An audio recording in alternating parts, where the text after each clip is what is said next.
ወልድኪ ነፍሳተ ሶባራየኪ በእሳተ ኩነኔ ዘሃሙ ማርያም ትብሊ በንቲ አዎሙ። ይሄን ልጅ ልኩን እናስገባዋለን። ኦርቶዶክሳውያን ሙሉ ተመልከቱልኝ።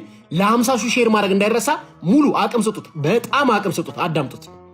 ኤፌሶ ምዕራፍ 2 ከቁጥር 8 ጀምሮ አንብብ። ጸጋው በምን በቁርባን ጸጋው በስግደት ኖ ኖ ኖ ኖ ጸጋው በመዝሙር ጸጋው በጾም ኔቨር ጸጋው በሆነ ነገር በመውጣት በመውረድ ጸጋው በምንድን ነው ያዳናችሁ? ጸጋው በእምነት አድኗችኋልና ይህም የእግዚአብሔር ስጦታ ነው እንጂ ከናንተ አይደለም። የዳንከው እንዳልካቸው እውቀቱን አዘነበው። በዚህ ስለ ጮከና ስለ ተራጨክ እውቀት አለኝ ብለን እንዳታስብ። ምንም አይነት እውቀት የለም። መጽሐፍ ቅዱስ ስላንተ እንደዚህ ይናገራል። በፊልጵስዩስ ምዕራፍ 2 ከቁጥር 12 ላይ ስለዚህ ወዳጆቼ ሆይ ሁልጊዜ እንደታዘዛችሁ በእናንተ ዘንድ የመኖሬ ብቻ ሳይሆን ይልቁን አሁን ስርቅ በፍርሃትና በመንቀጥቀጥ የራሳችሁን መዳን ፈጽሙ ይላል። ስለዚህ አንድ ተፈጽሟልና ኃጢአት እየሰራ እየበደልክ እየሰረቅ ከቅዱሳን ጋር ብረት አደርጋለሁ ገነት እገባለሁ የሚል የቅዱስም ትምህርት የለም። የቤተክርስቲያን አስተምሮ የለም። በዚህ አጋጣሚ እንዳልካቸው ስላንተ እንደዚህ ይናገራል መጽሐፍ ቅዱስ ዮሐንስ ወንጌል ምዕራፍ 15 ከቁጥር 1 ላይ ተኛ የወይን ግንድ እኔ ነኝ ይላል። ማን? ክርስቶስ። ገበሬው አባቴ ነው ይልና ፍሬ የማያፈራውን በእኔ ያለውን ቅርንጫፍ ሁሉ ያስወግደዋል። ምን? ፍሬ የማያፈራውን በእኔ ያለውን ቅርንጫፍ ያስወግደዋል። ልክ እንዳንተ አይነት ፍሬ የሚያፈራው ሁሉ ደግሞ አብስቶ እንዲያፈራ ያጠረዋል ይላል። ስለዚህ ፍሬ ካላፈራ እንደምትወገድም እንደምትጣልም ከክርስቶስ አካልነት እንደምትነጠልም መጽሐፍ ቅዱስ ይናገራል። እንደገና 6 ላይም እንደዚህ ይናገራል። በእኔ የማይኖር ቢሆን እንደ ቅርንጫፍ ወደ ውጭ ይጣላል፣ ይደርቃል፣ እነርሱም ሰብስበው ወደ እሳት ይጥሏቸዋልም ያቃጥሏቸዋል ይላል። ጀስት ማለት አንተ ነህ ፍሬ የማታፈረው ክርስቲያን ማለት ነው። ጩኸት ብቻ። ቤተክርስቲያናችን ከምታምናቸው 5ቱ አማረ ሚስጥራት አንደኛው በስላሴ ማመን። አየ በአብ በወልድ በመንፈስ ቅዱስ አንድ አምላክ ሳታምን አትድንም። ሁለተኛ በሚስጥረ ሥጋዌ ማመን ነው። በሚስጥረ ሶስት ለዓለም ሁሉ በመስቀል የመሰቀሉ ደሙን ማፍሰሱ መከራ መቀበሉ ሳታምን ልትድን አትችልም። ፖር ቤተክርስቲያናችን የምታስተምሩ ትምህርት ነው። ስለዚህ የሶስተኛው ነገር ደግሞ ሚስጥረ ጥምቀት ነው። ያመነም የተጠመቀም ይድናል። ያመነ ብቻ አይደለም፣ ያመነም የተጠመቀም ይድናል። ስለዚህ አንድ ሰው አምኖ መጠመቅ አለበት፣ ግዴታ ነው። ስለ ድነት ነው የሚያወራው። አራተኛ ሚስጥረ ቁርባን፣ አንድ ሰው ንስሐ ገብቶ መቁረብ አለበት። ዮሐንስ ወንጌል ምዕራፍ 6 ከቁጥር 54 ላይ እኔ በላ ደሜን የጠጣ የዘላለም ሕይወት አለው፣ በመጨረሻ ምን አለው? አስነሳዋለሁ ይላል። ስጋዬን የበላ ደሜን የጠጣ። ስለዚህ ቅዱስ ቁርባን ማቃለል ራሱ ልክ ኃጢአት ውስጥ እንደሚያስገባው። ሌላኛው ደግሞ ሚስጥረ ትንሣኤ ሙታን የመጨረሻው። ስለዚህ እነዚህን ስታደርግ ዳግም ትነሳለህ ማለት ነው። ስለ ስራ አወራ። ያዕቆብ መልእክት ምዕራፍ 2 ከቁጥር 14 17 እና 24 ብታነበው ቃል በቃል ይናገራል። እምነት አለኝ የሚል ስራ ግን የሌለው እምነት ውስጥ ሊያድነው ይችላል ይላል ቃል በቃል። እምነት ሊያድነ እምነት ብቻ ሊያድነ ይችላል አይችልም። ክርስቶስ ለዓለም ሁሉ እንደሞተ ታውቃለህ አይደለ? ለዓለም ሁሉ እንደተሰቀለ መከራውን እንደተቀበለ ካመንክ ገላትያ 5:1 ላይ ላመኑ ሰዎች ምንድነው ሲል ይነገረው? መከራከር፣ አርመኝነት፣ ዘፋኝነት፣ ክርክር የመሳሰሉ ነገሮች መንግስት ሰማያትን አያወርሱም ሲል ተናግሯል። ስለዚህ ክርስቶስ ለነዛ ሰዎች አልሞተም፣ ሞቷል። ግን ምን አደረጉ? ፍሬ አላፈሩም። ምን አደረጉ? በኃጢአት ውስጥ ወድቀዋል። ንስሐ እስካልገቡ ድረስ እስካልታጠቡ ድረስ መጨረሻቸው የት ነው? ሲኦል ነው። ስለዚህ አንድ ሰው አምኛለሁ ብቻ ብሎ ድኛለሁ ብቻ ብሎ ተኛ የሚል አስተምሮ መጽሐፍ ቅዱስ ላይም የለም። ኖር የተወደዳችሁ ተመልካቾቻችን እንደምን ቆያችሁን? እንኳን ለእመቤታችን ለቅድስት ድንግል ማርያም የልደት በዓል በሰላም አደረሳችሁ። እንደሚታወቀው ግንቦት 1 ቀን የእመቤታችን የቅድስት ድንግል ማርያም ልደት በሰፊው አክብረናል። የሜክሲኮ ልደታ ማርያም እንግዲህ አስፓልቱ ሁሉ ተጠቅልቆ በኦርቶዶክሳውያን ተሞልቶ ለመመልከት ችለን ነበረ። ታዲያ ይህንን የተመለከቱ ከቤተክርስቲያን ውጭ የሆኑ በጎች ወይም ደግሞ የጠፉ በጎች እመቤታችን ላይ የተለመደውን ዘመቻቸውን ሲከፍቱ ተመልክተን ነበረ። ከእነዚያም መካከል አንደኛው ግንቦትን ለኢየሱስ ሲሉ ተቃውሟቸውን እንዲሁም ደግሞ ማህበራዊ ሚዲያ ላይ የተለያዩ ሀሳቦቻቸውን ሲያስተላልፉ ስንመለከት ነበረ። ግን አንድ መረዳት ያለብን ነገር ኢየሱስ ራሱ የማርያም እንደሆነ ነው። ለዚህም ማሳያችን ቅድስት ቤተክርስቲያን እንደምታስተምረን እኛ ለክርስቶስ ልጆቹ ነን። ማርያም ደግሞ ለክርስቶስ እናቱ ናት። ክርስቶስ ለኛ አባታችን ነው፣ ለማርያም ግን ልጇ ነው። ክርስቶስ ዓለሙን ተሸክሟል፣ ማርያም ክርስቶስን በጀርባዋ አዝለዋለች። ክርስቶስ ፍጥረትን ሁሉ ይመግባል፣ ማርያም ክርስቶስን ጡት አጥብተዋለች። ዓለማት የማይወስኑት ጌታ በማርያም ማህፀን ተወስኖ ተመልክተነዋል፣ አይተነዋል። ልዑል የሚሆን ጌታ በማርያም ዘንድ ትሑትና እንግዳ ሆኖ አድሯል። የማርያም ልደት ድንቅ ነው። እንዲሁም ደግሞ በልዩ ሁኔታ የምናከብረውም ለዚሁ ነው። ለአእምሯችን ድንቅ የሚሆንን ነገር እግዚአብሔር በማርያም በኩል ስላደረገልን እጅጉን ዝቅ ብለን በትህትና እመቤታችንን እናመሰግናታለን፣ እናከብራታለን። ልደቷንም ልደታችን ነው ብለን እንደዚህ በሚያስደንቅ ሁኔታ እናከብረዋለን።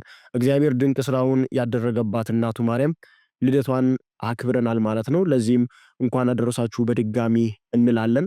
ሁላችሁም በኮመንት መስጫ ሳጥኑ ላይ ለእመቤታችን ለቅድስት ድንግል ማርያም በዓለ ልደት እንኳን በሰላም አደረሳችሁ ተባባሉ። በዛሬው ቪዲዮአችን በስፋት የምንመለከተው በልደታ ቀን አንድ የሚያስገርም ቪዲዮ ወይም ደግሞ የቀጥታ ላይቭ የቲክቶክ ላይቭ ስርጭት ተመልክተን ነበረ። ይህ ምንድነው? ወንድማችን ዲያቆን ፈለገ ከዚህ በፊት የኢትዮጵያ ኦርቶዶክስ ተዋሕዶ ቤተክርስቲያን ዲያቆን ነበርኩ እያለ ሲገልጽ ከነበረው ወንድማችን እንዳልካቸው ዘነበ ጋር እንግዲህ በቲክቶክ ላይ ቀርበው እንግዲህ የተለያዩ ሀሳቦችን የተለያዩ የሆኑ ክርክሮችን ውይይቶችን ሲያደርጉ ለመመልከት ችለን ነበር። በመግቢያችንም እንዳሳየናችሁ እንግዲህ ፈለገ የተለያዩ ጥያቄዎችን ሲጠይቀው እንዲሁም ደግሞ እንዳልካቸው ዘነበም እጅጉን የሚያሳዝን እንዲሁም ደግሞ ምናልባት በዚያው በራሱ ወገን ያሉ ሰዎችን አማኞችን ተስፋ የሚያስቆርጥና እጅጉን ሀዘን ውስጥ የሚከታቸውን ንግግሩን አሊያም ደግሞ እብደቱን በምንለው ደረጃ ሲገልጽና ሲያስተላልፍ ስንመለከት ነበረ። ዛሬ በሰፊው ቪዲዮአችን የምናነሳው ይህ ነው። አብራችሁን ብትቆዩ በብዙ ታተርፋላችሁ። አብራችሁን ብትቆዩ በአክብሮት እንጋብዛችኋለን። ሁላችሁም ቻናላችንን ሰብስክራይብ ያደረጋችሁ ተወዳጁን ቤተሰቡን እንዲሁም ደግሞ ላይክ እና ሼር በማድረግ በርካቶች ጋር እንዲደርስ ማግዙን። ሐሳባችሁን በሐሳብ መስጫ ሳጥን ላይ አስቀምጡልን። ወደ ቪዲዮቻችን እንገባለን። አብራችሁን ቆዩ እና ይመስለኛል ቴዲ ወንድማችን ወደ እውነተኛው ሃይማኖት መምጣት እፈልጋለሁ እና ትክክለኛው ሃይማኖት የቱ እንደሆነ ንገሩኝ የሚል ሐሳብ ስታነሳ እንዳልኩ ወንድማችን ሃይማኖት ምንም አያደርግልህም የሚያደርግልህ ኢየሱስ ነው የሚል ሐሳብን ሲያቀርብልህ ነበር እና ስለዚህ ለመጀመሪያ ያክል እንዳልክ ሃይማኖት ምን ማለት እንደሆነ ቢነግረን። ምክንያቱም ገና ከጅምሩ ሐሳቡን ትንሽ ያላለ በሌላ መልክ ሲረዳው ስለተመለከቱ ሃይማኖት ምን ማለት ነው፣ ስለ ኢየሱስ ክርስቶስ ማንም ሰው እዚህ ጋር አልተጋባም፣ ግን ሃይማኖት ምን ማለት ነው የሚለውን ነገር እስቲ እሱ ትንሽ የሚፈልገውን ያክል ደቂቃ ወስዶ ያብራራል። ከዛ በኋላ ስለ ሃይማኖት እኛ እናወራለን። ሐሳቡን ያነሳው ቴዲ ነው። ቴዲ ደግሞ ያላችሁበትን ነገር አስረዱ ነው ያለው። እኔ ስለ ኢየሱስ ነው ማስረዳው። አሁንም ዲያቆን ፈለገ ስለ የሃይማኖት ድርጅት ወክዬ አልመጣሁም።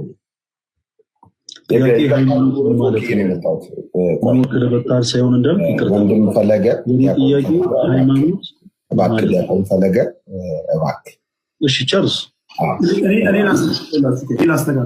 አይ ቴዲ አሁን ምንድነው ወደ ሃይማኖት ወደ ማብራራቱ ከመሄድ በፊት ስለ ኢየሱስ ብቻ ነው ማቀው። በቃ ይሄው የኔ አቋም ነው።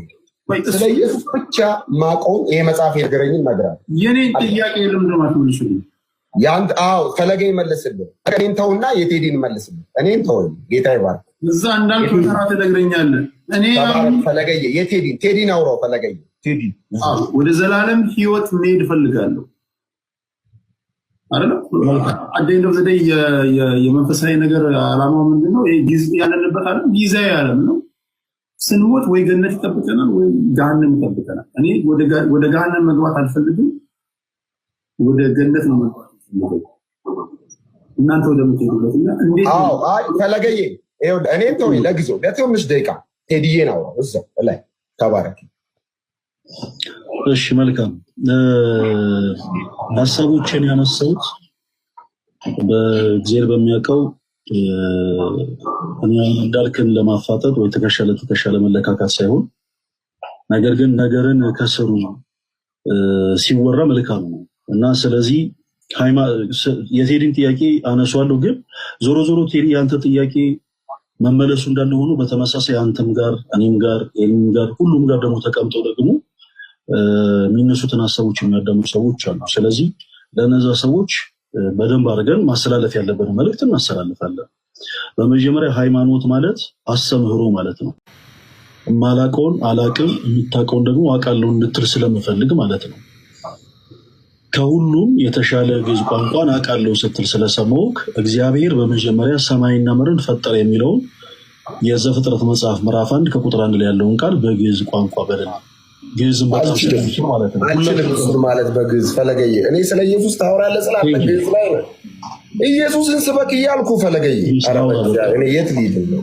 ላውራ አንድ ጊዜ ነው። እግዚአብሔር ያክብርልኝ። አንተ በቀረች ደቂቃ እሱ ሊቀጥል ጥያቄና መልስ አይደለም አይደለ? እኔ ጥያቄና መልስ አላልኩኝ፣ የኔ ደቂቃ ነው። ስለዚህ ስናገር እንደዛ እኮ አይደለም። የእግዚአብሔር ቃል ራሱ ተጫዋች ነው አይደል?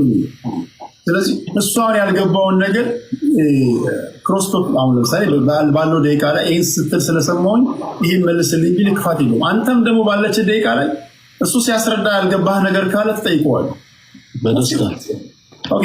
በዚህ አጋጣሚ ሀሳቤን ከመቀጠሌ በፊት እንዳልክ በክርስቶስ ፍቅር የምንወደው ወንድማችን እና ከኦርቶዶክስ ቤተክርስቲያን ነው የወጣው እና ለእንዳልክ ብቻ ኦርቶዶክስ ቤተክርስቲያን ከመጽሐፍ ቅዱስ ውጭ የምታስተምረው ትምህርት አለ ብለህ የምታምን ከሆነ ኤኒታይም የእኛ በሮች ክፍት ናቸው።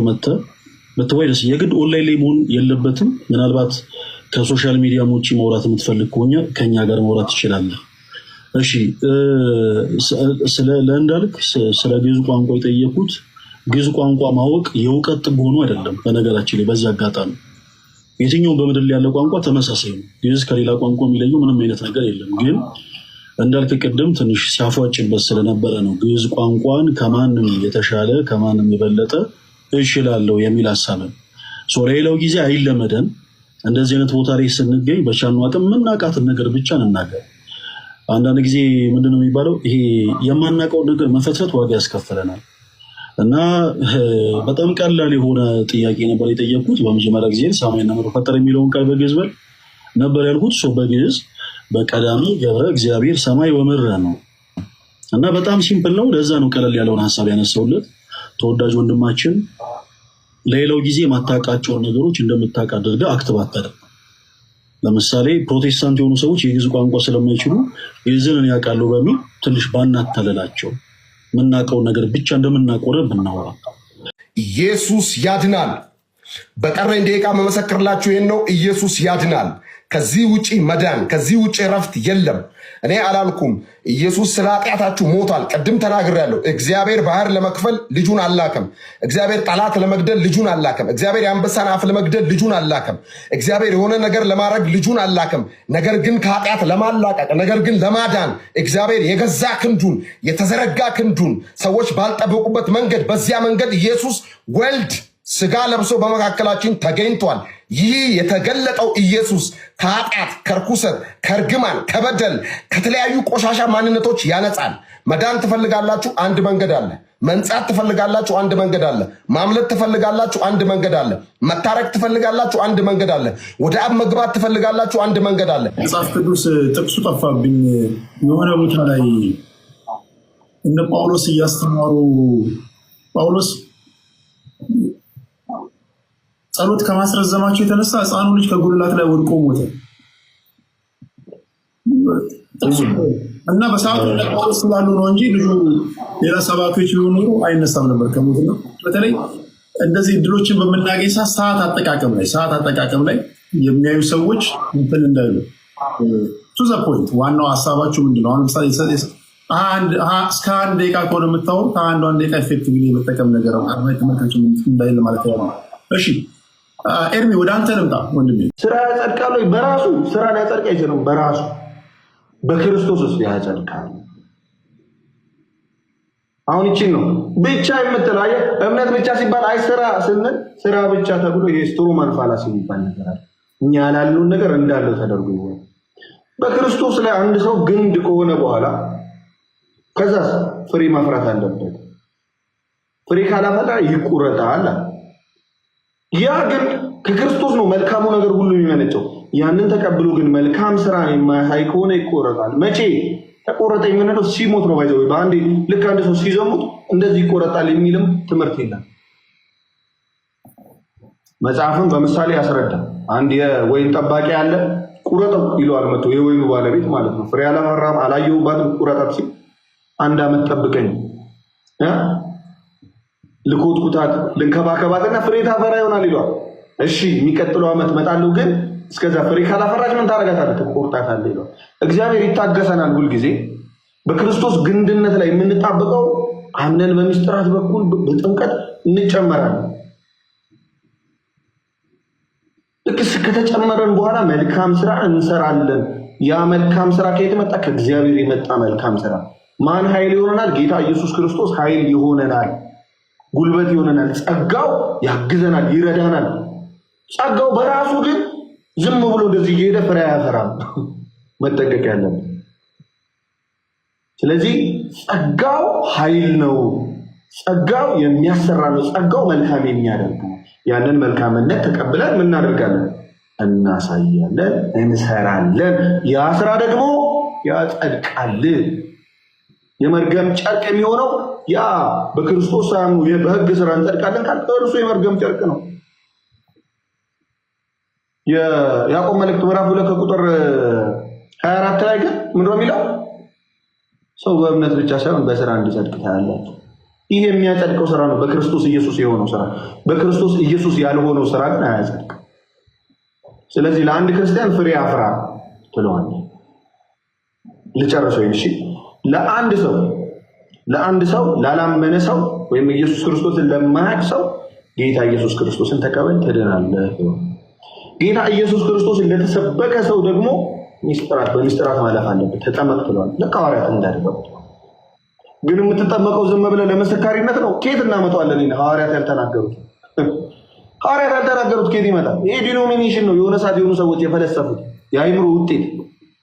ለምስክር ነው የሚል አንድም የመጽሐፍ ቅዱስ ጥቅስ የለም። ቻሌንጅ አደርጋለሁ። ለኃጢአት ስርየት የሚል አለ። ከክርስቶስ ኢየሱስ ጋር አንድ ለመሆን የሚል አለ። ከሞቱ ጋር አንድ ለመሆን የሚል አለ።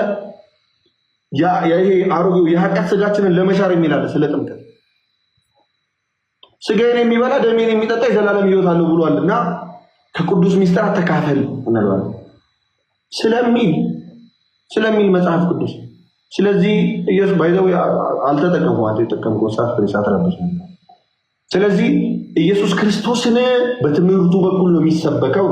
ትምህርቱን እየጠላኸው ጌታ ኢየሱስ ክርስቶስ ያስተማረው ነገር እየጠላህ ግን የሆነ ሰዓት የሆኑ ሰዎች ብድግ ብለው ይሄ ባይዘው መጽሐፍ ቅዱስ ብቻ የሚለው ትምህርት ቴዲ ብቻ የሚለው ትምህርት ከሉተር በፊት አይታወቅም።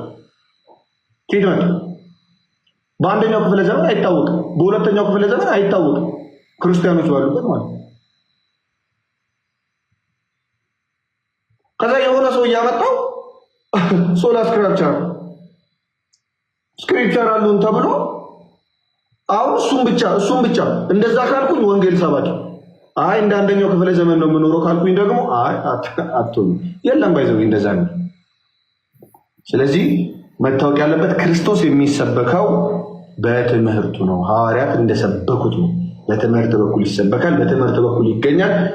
ለዛ ነው በሁለተኛ ዮሐንስ መልእክት ምዕራፍ 9 ቁጥር 9 ላይ በክርስቶስ ኢየሱስ እንዲህ ይላል። አንድ የመጨረሻ ጥቅስ ነው። እሺ ይቀርታል እንትን ካልኩ አንደኛ ዮሐንስ መልእክት ምዕራፍ 9 ምዕራፍ 1 ምዕራፍ ነው ያለው ቁጥር 9 ላይ ለሚወጣ ሁሉ ግን በክርስቶስ ትምህርት ለማይኖር ሰው አምላክ የለውም። በክርስቶስ ትምህርት ለሚኖር አብና ወልድ አሉት። ስለዚህ የክርስቶስ ትምህርት የሚያድን ትምህርት ነው። ኢየሱስ የሚለው ስም ግን ከበር ተደርጎ በጣም ብዙ አይነት የሐሰት ትምህርቶች ስላሉ ከነዚያ ትምህርቶች ተጠበቁና በእውነተኛው ትምህርት ጌታ ኢየሱስ ክርስቶስን እንቀበል። ጌታ ኢየሱስ ክርስቶስ ያድናል። የተወደዳችሁ የኖር ተከታታዮቻችን እንደሚታወቀው እንግዲህ በእንደዚህ አይነት መልኩ ወንድሞቻችን በሌላ እምነት ውስጥ ለሚገኙ ለጠፉ በጎች እንግዲህ እጅጉን ድንቅ የሆነውን የቤተክርስቲያናችንን ትምህርት በመግለጥ እንዲሁም ደግሞ የአምላካችን የክርስቶስን ወንጌል በመስበክ የጠፉ በጎችን ሲሰበስቡ እንዲሁም ደግሞ የቤተክርስቲያን ልጅነትን ሲያስገኙ ወይም ደግሞ እንዲጠመቁ ከቤተክርስቲያን ህብረት እንዲደመሩ ሲያደርጉ እየተመለከትን እንገኛለን። በዚህም በብዙ ቤተክርስቲያን ደስ እንደተሰኘች ወይም ደግሞ ደስ እንደምትሰኝም መመልከት እንችላለን። ምክንያቱም የጠፋው ልጅ ሲመለስ የጠፋው በግ ዳግም ተመልሶ ስንመለከት እንኳን በሰዎች ዘንዳ በመላእክት ዘንዳም ከፍተኛ የሆነ ደስታንና ሐሴትን ስለሚፈጥር ማለት ነው። ታዲያ ይህንን የሚያደርጉ ወንድሞቻችን እጅጉን ጥንቃቄ እንዲያደርጉና ፈተና በዚያው ልክ ስለሚበዛባቸው ጥንቃቄ በተሞላበት መልኩ እንዲያከናውኑ የቤተክርስቲያናችን አባቶች ሊቃውንቱ በተደጋጋሚ ማስተላለፍ ወይም ደግሞ መልእክታቸውንና ምክራቸውን ይለግሳሉ።